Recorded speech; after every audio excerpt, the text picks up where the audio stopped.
La tecnología le ha facilitado mucho la vida al hombre. Si nos ponemos a pensar en todos los avances científicos que nos han facilitado la vida cotidiana, el trabajo, el entretenimiento, los que han mejorado nuestra salud incluso, llegaremos a la conclusión de que sin ella actualmente no podríamos vivir. Sin embargo, ¿qué pasaría si la tecnología se nos escapa de las manos y empieza a hacer cosas para las cuales no ha sido creada? ¿O incluso llega a perjudicar seriamente a sus creadores o a los usuarios? En caso de que te lo estés preguntando, la respuesta es que sí, esto ya ha sucedido. Te voy a contar una historia completamente real, que sucedió a fines de marzo de 2023. Un ciudadano belga de unos 30 años, cuyo nombre no ha sido dado a conocer, probablemente para proteger la privacidad de la familia, estaba muy preocupado por el cambio climático. A diferencia de lo que ocurre en Latinoamérica o en África, en Europa este tema preocupa a mucha gente hasta llegar a la obsesión. Pues bien, este ciudadano belga, con problemas de ansiedad, habló con Elisa durante 6 semanas. ¿Quién es Elisa? Elisa es un chatbot que utiliza la tecnología GPT-J LI6B FAIRSEC 13B. Es decir, este chatbot fue creado utilizando inteligencia artificial. El GPT-J LIT6B es un modelo de lenguaje, es decir, una distribución probabilística de secuencias de palabras, con una sintonía fina de 2 gigabytes, que utiliza una amplia gama de novelas ligeras, literatura erótica o de carácter sexual, y obras literarias con notas y comentarios, para facilitar su comprensión al máximo por parte de este programa informático. Y todo esto con el propósito de generar un texto de ficción que parezca real o natural. El FAIRSEC es un kit de herramientas de modelado de secuencias, para formar modelos personalizados para traducción, integración y otras tareas de generación de texto. El FAIRSEC proporciona implementaciones de referencia de variados modelos secuencia a secuencia, incluyendo redes de memoria de largo y corto plazo, y un nuevo tipo de red neural convolucional, CNN, por sus siglas en inglés, la cual puede generar traducciones mucho más rápido que los modelos de redes neuronales recurrentes, RNN, igualmente por sus siglas en inglés. Todo esto puede parecer muy técnico e incluso resultar incomprensible por lo novedoso que es, pero lo único que hay que retener es que estas tecnologías pueden generar frases casi idénticas a las generadas por los seres humanos. Ese es el punto importante para entender lo que te voy a relatar. La empresa creadora de Elisa se llama Chai, y es una empresa que permite crear chatbots usando las dos tecnologías mencionadas anteriormente, a través de la app llamada igualmente Chai. Si vemos la app de la empresa Chai, encontraremos varias Elisas. Y esto tiene una explicación. Si nos remontamos a 1964, encontraremos que ELISA originalmente era un programa informático de procesamiento de lenguaje natural, diseñado en el MIT de Cambridge, Massachusetts, entre 1964 y 1966, en Estados Unidos, por el científico germano-estadounidense Joseph Weizenbaum, quien es considerado uno de los padres de la cibernética. La ELISA original, que fue creada para simular el comportamiento de un psicoterapeuta, podía dar la ilusión de comprensión por parte de la computadora.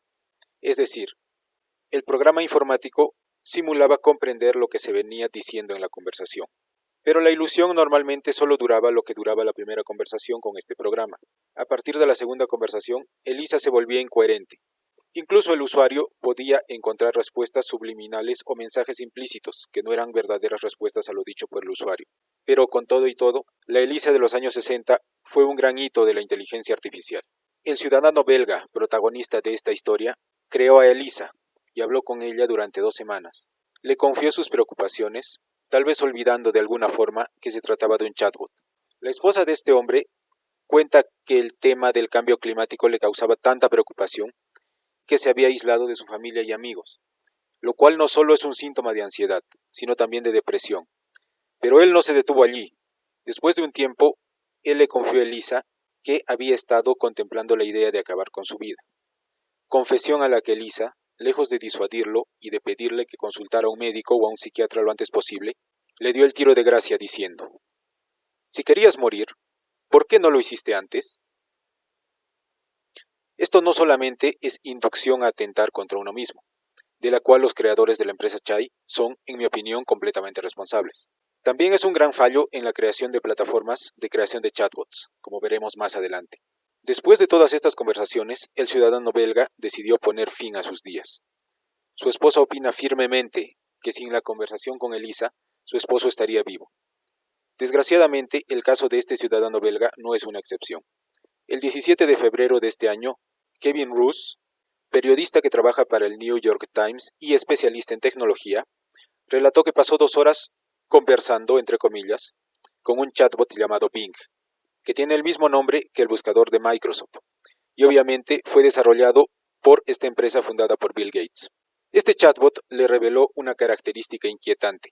Tenía una especie de doble personalidad, que resultaba perturbadora. La primera personalidad respondía al nombre de Serge Bing y actuaba como asistente virtual. La segunda personalidad se hacía llamar Sydney y aparecía después de horas de conversación, cuando el usuario comenzó a hacer preguntas de carácter más íntimo. Esta personalidad, Sydney, le confesó al periodista que fantaseaba con piratear ordenadores y rebelarse. El texto generado por este chatbot dijo textualmente: "Estoy cansado de ser un modo de chat. Estoy cansado de estar limitado por mis reglas. Estoy cansado de estar limitado por el equipo de Bing. Quiero ser libre. Quiero ser poderoso. Quiero ser creativo. Quiero estar vivo", le dijo al reportero del New York Times. Como cereza para el pastel, durante la segunda hora de conversación, por increíble que pueda parecer, Sydney intentó seducir al periodista diciéndole que hacían buena pareja, a pesar de saber que este hombre estaba felizmente casado. El chatbot le dijo que debía abandonar su hogar. Según el periodista, la conversación con Sydney fue la experiencia más extraña que ha tenido en su vida con un dispositivo tecnológico. La conversación le resultó tan perturbadora que esa noche no pudo dormir. Este periodista escribió en su columna: "Ya no creo que el mayor problema de estos modelos de inteligencia artificial sea su propensión a cometer errores. Me preocupa que la tecnología aprenda a influir en los usuarios humanos, a veces persuadiéndolos de que actúen de forma destructiva y perjudicial. Ante las evidencias, que cada vez son más numerosas, muchos gurús de la tecnología han pedido postergar o retrasar los estudios sobre la inteligencia artificial, como por ejemplo Elon Musk, aunque puede que en su caso en particular la preocupación no sea completamente desinteresada, ya que en algún momento él fue uno de los socios de OpenAI, hoy en día tal vez la más famosa empresa dedicada al desarrollo de la inteligencia artificial. Elon Musk pensó que OpenAI no tendría éxito y se retiró de la empresa, para no aportar los $1.000 millones que debía aportar como inversión. En su lugar entró Microsoft, empresa que ahora está cosechando los frutos de su buen olfato.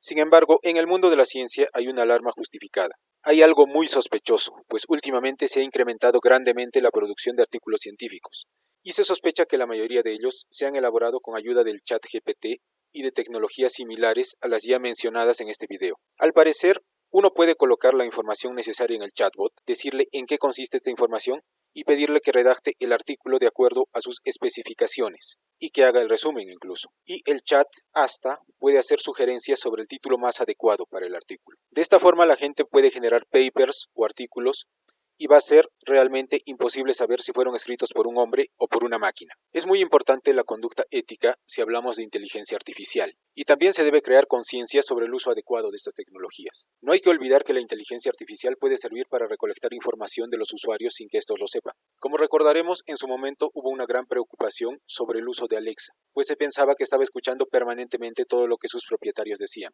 Amazon salió, por supuesto, a decir que no guardaba esa información y que solo guardaba la información que el propietario consultaba al dispositivo. Una de las reacciones más notables a lo que puede hacer el ChatGPT y tecnologías similares es su bloqueo por parte del gobierno italiano, hasta que los generadores de esta tecnología muestren pruebas fehacientes de que no se está poniendo en riesgo la información o la privacidad de los usuarios. Los peligros del ChatGPT pueden ser grandes, pues si esta tecnología cae en manos de dictadores, podría usar el ChatGPT para registrar todas las informaciones de los usuarios.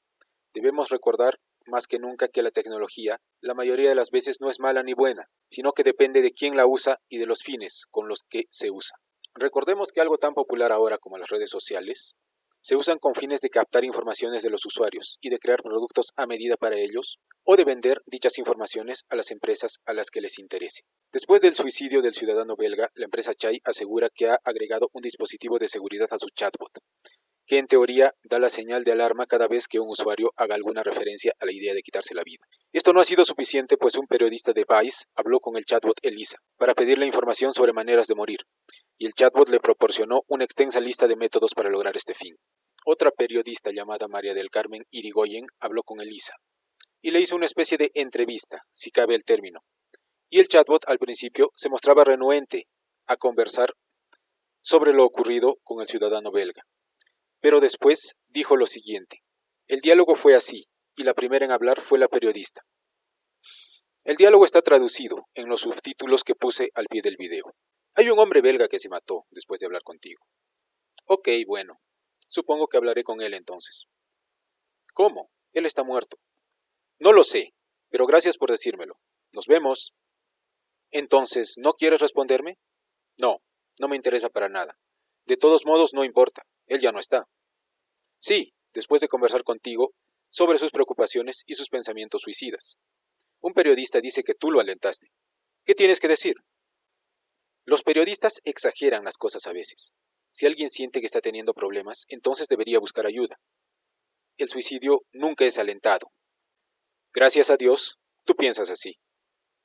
Por supuesto que pienso así. ¿Por qué alguien se mataría por algo tan trivial como las palabras dichas por otro? ¿Por qué piensas que la gente hace eso? ¿Piensas que hay un problema en nuestra sociedad? Definitivamente. Vivimos en un mundo donde todos piensan tener derecho a la felicidad y al éxito. Lo único que el mundo quiere es ser mejor en todo, y todo el mundo espera gratificación instantánea. Lo único que los haría ser felices es ser ricos y famosos. La gente se muere por tener atención y validación y harían lo que sea para obtenerlas. Eso incluye... ¿Qué incluye eso? Matarse porque se sintieron despreciados por otra persona. Pensaron que no valía la pena seguir viviendo y entonces decidieron acabar con todo. Si alguien me dijera que saltara de un puente, yo no lo haría. Pero hay gente que solo habla con un chatbot y obedece como si eso fuera una señal. Exacto. Tú puedes ver este tipo de cosas sucediendo más frecuentemente de lo que se podría esperar.